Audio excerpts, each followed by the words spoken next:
Accident ಆಗಿದ್ದು ನಿಜ. ನಾನು ಸಾಯದೆ ಬದುಕಿದ್ದೀನಿ ಎಂದು ತಿಳಿದ ಮೇಲೆ ನೀವು ಇನ್ನೊಂದು ಮದುವೆಯಾಗಿ ಸುಖವಾಗಿ ಇರಲಿ ಎಂದೇ ತಾನೆ ನಾನು ಬದುಕಿರುವ ವಿಷಯವನ್ನು ಯಾರಿಗೂ ಹೇಳದೆ ಈ ರೀತಿ ವನವಾಸ ಅನುಭವಿಸಿರುವುದು ಎಂದನು. ಅವನ ಮಾತು ಕೇಳಿ ಸಾಕ್ಷಿಗೆ ಏನ್ ಹೇಳ್ಬೇಕು ಎಂದು ತಿಳಿಯಲಿಲ್ಲ. ತನಗೋಸ್ಕರ ದೂರ ಇರುವ ಅವನನ್ನು ಏನು ಕೇಳಬೇಕು ಎಂದು ತಿಳಿಯುತ್ತಿಲ್ಲ. ಅವನ ಒಳ್ಳೆಯತನ ಇವಳ ಬಾಯಿ ಕಟ್ಟಿ ಹಾಕಿದಂತಾಯಿತು. ಆದ್ರೂ ಸಾವರಿಸಿಕೊಂಡವಳು, ಅಂದ್ರೆ ನೀವು ನನಗೋಸ್ಕರ ಇಷ್ಟು ದಿನ ದೂರ ಇದ್ರ? ಹಾಗಾದ್ರೆ ನಿಮ್ಮ ಅಪ್ಪ ಅಮ್ಮನ ಮೇಲೆ ಪ್ರೀತಿ ಇಲ್ವಾ? ಕಣ್ಣ ಮುಂದೆ ಮಕ್ಕಳು ಸತ್ತರೆ ತಂದೆ ತಾಯಿ ಎಷ್ಟು ನೋವು ಅನುಭವಿಸುತ್ತಾರೆ ಎನ್ನುವುದು ನಿಮಗೆ ಗೊತ್ತಲ್ವಾ? ಇಷ್ಟು ದಿನದಲ್ಲಿ ಒಂದೇ ಒಂದು ದಿನವೂ ಕೂಡ ನಿಮಗೆ ನಿಮ್ಮ ಜೀವನ ಇದಲ್ಲ ಎಂದು ಅನಿಸಲಿಲ್ವಾ? ಅಪ್ಪ ಅಮ್ಮನನ್ನು ನೋಡ್ಬೇಕು ಅಂತ ಅನಿಸ್ಲಿಲ್ವಾ? ಯಾಕೆ ಹೀಗೆ ಮಾಡಿದ್ರಿ ಎಂದು ಕೂಗಿದಳು ಸಾಕ್ಷಿ. ಸಾಕ್ಷಿ, ನಿಮಗೆ ಹೇಗೆ ಹೇಳಲಿ? ಪ್ರತಿದಿನ ಪ್ರತಿ ಕ್ಷಣ ಅವರಿಗೋಸ್ಕರ ಉಸಿರು ಬಿಗಿ ಹಿಡಿದು ಜೀವನ ಮಾಡುತ್ತಿದ್ದೇನೆ. ನಿಮ್ಮನ್ನು ಅಪ್ಪ ಅಮ್ಮನನ್ನು ನೆನೆಯದೇ ಇರುವ ದಿನವಿಲ್ಲ. ನಿಮ್ಮನ್ನೆಲ್ಲ ನೋಡ್ಬೇಕು ಎಂದು ಅನಿಸಿದಾಗಲೆಲ್ಲ ನನಗೆ ಎಷ್ಟು ನೋವಾಗುತ್ತಿತ್ತು ಎನ್ನುವುದು ನನಗೆ ಮಾತ್ರ ಗೊತ್ತು. ಎಷ್ಟೋ ಸಲ ಸಾಯುತ್ತಿದ್ದವನು ನೀನ್ ಯಾಕೆ ಬದುಕಿಸಿದೆ ಎಂದು ಆ ದೇವರಿಗೆ ಕೂಡ ಶಾಪ ಹಾಕಿದ್ದೇನೆ.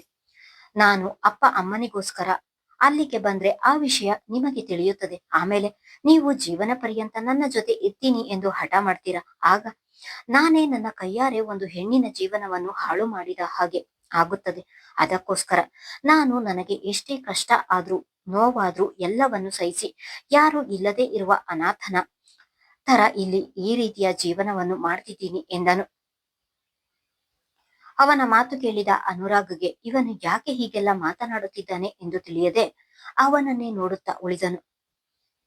ಸಾಕ್ಷಿ ಮಾತ್ರ ಅವನ ಮಾತಿಗೆ ಚಪ್ಪಾಳೆ ತಟ್ಟುತ್ತಾ ವಿಷಾದದಿ ನಕ್ಕವಳು, ಭೇಷ್, ಹೆಂಡತಿಯ ಜೀವನ ಸರಿ ಹೋಗ್ಲಿ, ಅವಳು ಇನ್ನೊಂದು ಮದುವೆಯಾಗಲಿ ಎಂದು ಬದುಕಿದ್ದರೂ ಕೂಡ ಎಲ್ಲರ ದೃಷ್ಟಿಯಲ್ಲಿ ಸತ್ತಿದ್ದೀರಿ ಎಂದು ಇಲ್ಲಿ ಒಬ್ಬರೇ ಬಂದು ಜೀವನ ಮಾಡ್ತಿದ್ದೀರಾ.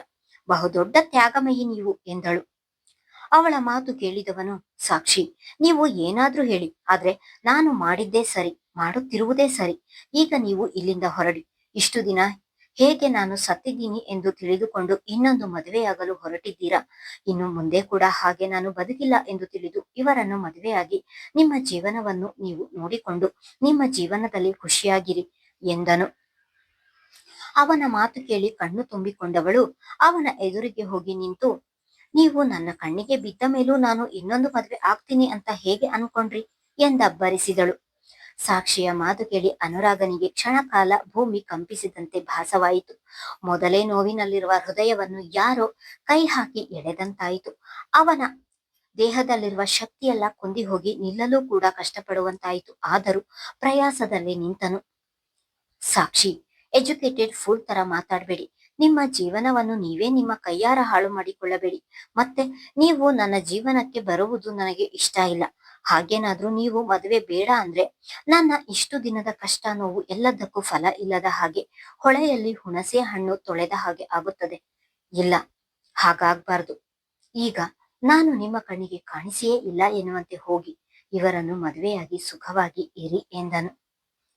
ಹೌದು, ನೀವು ಹೇಳಿದ ಹಾಗೆ ನಾನು ಮದುವೆ ಆಗಿ ತುಂಬಾ ಸುಖವಾಗಿ ಇರ್ತೀನಿ. ಆದ್ರೆ ನೀವು ಮಾತ್ರ ಇದೇ ಕೊಂಪೆಯಲ್ಲಿ ಕೂಲಿ ಮಾಡಿಕೊಂಡು ಜೀವನ ಸಾಗಿಸಿ, ಆಯ್ತಾ ಎಂದಳು ಕೋಪದಲ್ಲಿ. ಇನ್ನೇನು ಮಾಡುವುದು ಸಾಕ್ಷಿ? ಈಗ ನಾನು ಮನೆಗೆ ಬಂದರೂ ಎಲ್ಲಾ ಸತ್ಯವನ್ನು ಹೇಳಬೇಕಾಗುತ್ತದೆ. ಆಗ ಸಮಾಜದಲ್ಲಿ ನಾನು ತಲೆ ಎತ್ತಿ ಓಡಾಡಲು ಆಗುವುದಿಲ್ಲ. ಎಲ್ಲರೂ ನನ್ನನ್ನು ನೋಡಿ ಹೀಯಾಳಿಸುತ್ತಾರೆ, ಆಡಿಕೊಳ್ಳುತ್ತಾರೆ, ತುಚ್ಛವಾಗಿ ಕಾಣುತ್ತಾರೆ. ಇದೆಲ್ಲ ಬೇಕಾ ಹೇಳಿ? ಕೂಲಿ ಮಾಡಿದ್ರು ಎಲ್ಲೋ ಒಂದು ಕಡೆ ನೆಮ್ಮದಿಯಾಗಿ ಇದ್ದೀನಿ ಎಂದನು. ಕುಟುಂಬದವರಿಂದ ದೂರವಾಗಿ ತಾನೊಬ್ಬ ಅನಾಥ ಎಂದು ಬದುಕುವವರು ಎಷ್ಟು ನೆಮ್ಮದಿಯಾಗಿರುತ್ತಾರೆ ಎಂದು ನನಗೂ ಗೊತ್ತು. ನೀವು ಏನೇ ಹೇಳಿದ್ರು ನಾನು ನಿಮ್ಮ ಮಾತನ್ನು ಕೇಳುವುದಿಲ್ಲ. ನಿಮ್ಮನ್ನು ಯಾರೇ ನಿಂದಿಸಲಿ, ಆಡಿಕೊಳ್ಳಲಿ, ತುಚ್ಛವಾಗಿ ಕಾಣಲಿ, ಏನೇ ಆದ್ರೂ ನಿಮ್ಮ ಜೊತೆ ನಾನು ಇರ್ತೀನಿ ಎನ್ನುವುದನ್ನು ಮರೆಯಬೇಡಿ ಎಂದಳು. ಅವಳ ಮಾತು ಕೇಳಿ ವಿಷಾದನೀಯವಾಗಿ ನಕ್ಕವನು ಇಬ್ಬರನ್ನೇ ಬಿಟ್ಟ ಕಣ್ಣು ಬಿಟ್ಟ ಹಾಗೆ ನೋಡುತ್ತಿದ್ದ ಅನುರಾಗನ ಕಡೆ ತಿರುಗಿ, ಸರ್, ಇವರನ್ನು ಇಲ್ಲಿಂದ ಕರೆದುಕೊಂಡು ಹೋಗಿ ಎಂದನು. ನಾನು ಹೋಗಲ್ಲ. ನಿಮ್ಮನ್ನು ಬಿಟ್ಟು ಒಬ್ಬಳೆ ಎಂದು ನಾನು ಹೋಗಲ್ಲ.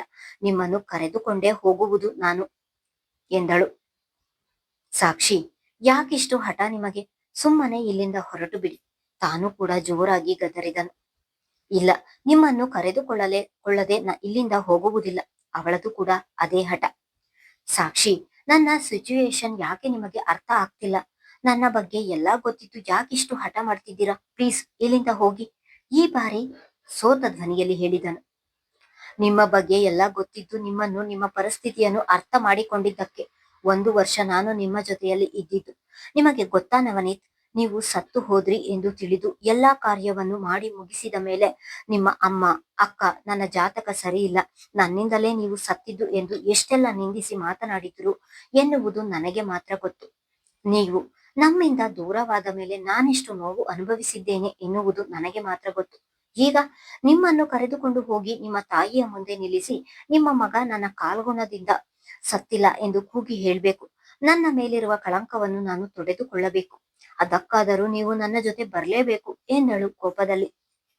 ಸಾಕ್ಷಿ, ಅಮ್ಮನಿಗೂ ಅಕ್ಕನಿಗೂ ಬುದ್ಧಿ ಇಲ್ಲ, ಅದಕ್ಕೆ ಹಾಗೆಲ್ಲ ಮಾತನಾಡಿದ್ದಾರೆ. ನೀವು ಅವರ ಮಾತಿಗೆಲ್ಲ ತಲೆ ಕೆಡಿಸಿಕೊಳ್ಳಬೇಡಿ. ಈಗ ಹೇಗಿದ್ರೂ ಹೊಸ ಬದುಕನ್ನು ಕಟ್ಟಿಕೊಳ್ಳುತ್ತಿದ್ದೀರಾ, ಅದರ ಕಡೆ ಗಮನ ಕೊಡಿ ಎಂದನು.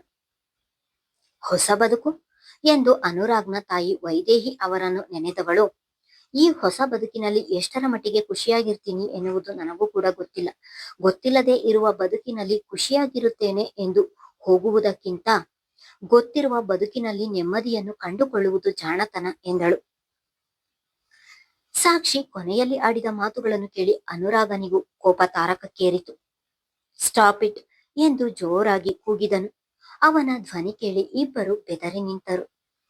ನಿಮ್ಮನ್ನ ನೀವು ಏನೆಂದು ತಿಳಿದಿದ್ದೀರಾ? ಇಲ್ಲಿ ನಾನೊಬ್ಬ ಇದ್ದೀನಿ ಎನ್ನುವುದನ್ನು ಮರೆತು ಈ ರೀತಿ ಮಾತಾಡ್ತಿದ್ದೀರಲ್ಲ. ಮೊದಲು ಏನಾಗಿದೆ, ಇಲ್ಲಿ ಯಾವ ವಿಷಯ ಇದೆ ಎಂದು ಬಾಯಿ ಬಿಟ್ಟು ಹೇಳಿ. ಅದು ಬಿಟ್ಟು ಇಬ್ಬರು ಒಗಟಿನಂತೆ ಮಾತನಾಡಿದ್ರೆ ನನಗೆ ಹೇಗೆ ತಿಳಿಯಬೇಕು? ಸಾಕ್ಷಿ, ನೀವು ನೋಡಿದ್ರೆ ನಾನು ನಿಮ್ಮ ಜೊತೆ ಜೀವನ ಮಾಡುತ್ತೇನೆ ಎಂದು ಹೇಳುತ್ತಿದ್ದೀರಾ, ಆದ್ರೆ ಅವರು ನೋಡಿದ್ರೆ ನನ್ನಿಂದ ದೂರ ಹೋಗು ಎಂದು ಹೇಳುತ್ತಿದ್ದಾರೆ. ಏನಿದೆಲ್ಲ, ಏನಾಗ್ತಿದೆ ಇಲ್ಲಿ ಎಂದನು ಅದೇ ಕೋಪದಲ್ಲಿ. ಅವನ ಮಾತು ಕೇಳಿ ಅನುರಾಗನ ಮುಂದೆ ಕೈ ಮುಗಿದು ನಿಂತವಳು, ನೋಡಿ ಸರ್, ನಿಮ್ಮ ಇದೊಂದು ಪ್ರಶ್ನೆಗೆ ನಮ್ಮಲ್ಲಿ ಉತ್ತರ ಇಲ್ಲ. ಈಗ ಎಲ್ಲವನ್ನು ಬಿಡಿಸಿ ಹೇಳುವ ತಾಳ್ಮೆಯೂ ಇಲ್ಲ. ನೀವು ಅರ್ಥ ಮಾಡಿಕೊಳ್ಳುತ್ತೀರಾ ಎಂದು ತಿಳಿದಿದ್ದೇನೆ ಎಂದಳು. ಕೈ ಮುಗಿದು ನಿಂತಿದ್ದ ಅವಳ ಕೈ ಕೆಳಗಿಳಿಸಿದವನು, ಯಾಕೆ ಹೇಳಬಾರದು? ಇವರು ನಿಮ್ಮನ್ನು ಮದುವೆಯಾಗುತ್ತಿರುವವರು. ಇವರ ಬಳಿ ಯಾವ ಸತ್ಯವೂ ಮುಚ್ಚಿಡುವುದು ಬೇಡ, ಎಲ್ಲವನ್ನು ನಾನೇ ಹೇಳ್ತೀನಿ ಎಂದನು ನವನೀತ್. ಬೇಡ ನವನೀತ್ ಅವರೇ, ನಮ್ಮಿಬ್ಬರ ಒಡಲೊಳಗೆ ಅಡಗಿರುವ ಸತ್ಯ ಅಲ್ಲಿಯೇ ಮಣ್ಣಾಗ್ಬೇಕು, ಯಾರಿಗೂ ತಿಳಿಯುವುದು ಬೇಡ ಎಂದಳು. ಇಲ್ಲ ಸಾಕ್ಷಿ, ನೀವು ಇಷ್ಟು ಹಠ ಮಾಡುತ್ತಿದ್ದೀರಾ ಎಂದ ಮೇಲೆ ಏನೇ ಆದ್ರೂ ನಾನು ಸತ್ಯ ಮುಚ್ಚಿಡುವುದರಲ್ಲಿ ಯಾವ ಅರ್ಥವೂ ಇಲ್ಲ ಎಂದನು. ಅಷ್ಟರಲ್ಲಿ ಅನುರಾಗ್, ಯಾವ ಸತ್ಯ, ಮೊದಲು ಅದನ್ನು ಹೇಳಿ ಎಂದು ಜೋರಾಗಿ ಕೂಗಿದನು. ನಾನು ಗಂಡಸಲ್ಲ ಎನ್ನುವುದೇ ಸತ್ಯ ಸರ್ ಎಂದನು. ನವನೀತ್ ಎಂದು ಸಾಕ್ಷಿ ಜೋರಾಗಿ ಕೂಗಿದಳು. ಇಲ್ಲ ಸಾಕ್ಷಿ, ಇವರಿಂದ ಸತ್ಯ ಮುಚ್ಚಿಡುವುದು ಸರಿಯಲ್ಲ ಎಂದವನು ತಾನೊಬ್ಬ ನಪುಂಸಕ, ತೃತೀಯ ಲಿಂಗಿ. ನನ್ನ ಸಾಕ್ಷಿ ಅವರ ಮಧ್ಯ ಯಾವುದೇ ಗಂಡ ಹೆಂಡತಿ ಎನ್ನುವ ಸಂಬಂಧ ಇಲ್ಲ. ನಮ್ಮಿಬ್ಬರ ಮಧ್ಯ ಇರುವುದು ಕೇವಲ ಸ್ನೇಹಿತರ ಬಾಂಧವ್ಯ ಅಷ್ಟೇ. ಈ ವಿಷಯವನ್ನು ಕುಟುಂಬದವರ ಎದುರಿಗೆ, ಸಮಾಜದ ಎದುರಿಗೆ ಹೇಳಲು ಆಗದೆ ಎಲ್ಲರಿಂದ ದೂರವಾಗಿ ಎಲ್ಲೋ ಒಂದು ಕಡೆ ಜೀವನ ಮಾಡುತ್ತಿರುವ ಹೇಳಿ ನಾನು. ನನ್ನಲ್ಲಿರುವ ನ್ಯೂನ್ಯತೆಯನ್ನು ಮುಚ್ಚಿಡುವುದಕ್ಕೋಸ್ಕರ ಒಂದು ಹೆಣ್ಣಿಗೆ ಜೀವನವನ್ನು ಹಾಳು ಮಾಡಿದ ಮೋಸಗಾರ ನಾನು ಎಂದು ಕುಸಿದು ಕುಳಿತು ಒಂದೇ ಸಮ ಹೆಂಗಸಿನ ಹಾಗೆ ಅಳತೊಡಗಿದನು. ಅನುರಾಗ್ ನವನೀತ್ ಹೇಳಿದ ಸತ್ಯವನ್ನು ಅರಗಿಸಿಕೊಳ್ಳಲು ಆಗದೆ ಕಲ್ಲಿನಂತೆ ಹಾಗೆ ನಿಂತನು. ನವನೀತ್, ಏನು ಮಾಡ್ತಿದ್ದೀರಾ? ನಿಮಗೇನು ಬುದ್ಧಿ ಇದೆಯಾ? ನೀವು ಯಾವ ಮೋಸವನ್ನು ಮಾಡಿಲ್ಲ, ಯಾಕೆ ಹಾಗೆ ಅಂದಿಕೊಂಡು ನಿಮಗೆ ನೀವೇ ನೋವು ಮಾಡಿಕೊಳ್ಳುತ್ತಿದ್ದೀರಾ? ನಾನು ಯಾವತ್ತಾದ್ರೂ ನಿಮ್ಮ ಬಳಿ ನನಗೆ ಮೋಸ ಆಯ್ತು ಎಂದು ಹೇಳಿದ್ದೇನಾ? ನೋಡಿ ಇಲ್ಲಿ, ನನ್ನ ಮುಖ ನೋಡಿ. ನಾನು ಆವತ್ತೇ ನಿಮಗೆ ಹೇಳಿದ್ದೇನೆ, ನನ್ನ ಕೊನೆ ಉಸಿರು ಇರುವವರೆಗೂ ನಿಮ್ಮ ಸ್ನೇಹಿತೆಯಾಗಿ ನಿಮ್ಮ ಜೊತೆ ನಾನಿರುತ್ತೇನೆ. ನೀವು ಹೀಗೆಲ್ಲ ಅಳಬಾರ್ದು. ನಿಮ್ಮನ್ನು ದೇವರ ಮಕ್ಕಳು ಎಂದು ಹೇಳುತ್ತಾರೆ. ದೇವರು ಕೊಟ್ಟಿರುವ ಜೀವ ಇದು, ಅದನ್ನು ಬೇಡ ಎನ್ನಲು ನಾವ್ಯಾರು? ಅದಕ್ಕೆ ನೀವ್ಯಾಕೆ ಇಷ್ಟು ದುಃಖ ಪಡಬೇಕು? ನೋಡಿ, ನೀವು ಹೀಗೆ ಅತ್ತರೆ ನನ್ನಿಂದ ನೋಡಲು ಆಗುವುದಿಲ್ಲ. ಮೊದಲು ಏಳಿ ಮೇಲೆ ಎಂದು ಹೇಳುತ್ತಾ ಅವನಿಗೆ ಆದಷ್ಟು ಸಮಾಧಾನ ಮಾಡುತ್ತಿದ್ದಳು ಸಾಕ್ಷಿ. ಮುಂದುವರಿಯುವುದು. ಇಷ್ಟು ದಿನ ನವನೀತ್ನ ಸತ್ಯ ಯಾರಿಗೂ ತಿಳಿದಿರಲಿಲ್ಲ. ಈ ಸಂಚಿಕೆಯಿಂದ ಅವನ ಬಗ್ಗೆ ತಿಳಿದಿದೆ. ಈ ರೀತಿಯ ಪಾತ್ರವನ್ನು ನಾನು ಹೇಗೆ ಬರೀತೀನಿ ಎನ್ನುವುದು ಗೊತ್ತಿಲ್ಲ. ಮೊದಲ ಬಾರಿಗೆ ಆಯ್ಕೆ ಮಾಡಿ ಬರೆಯುತ್ತಿರುವ ವಿಶೇಷ ಪಾತ್ರ ನವನೀತ್. ತಪ್ಪದೆ ನಿಮ್ಮ ಅನಿಸಿಕೆಗಳನ್ನು ತಿಳಿಸಿ ಆಯ್ತಾ? ಧನ್ಯವಾದಗಳು.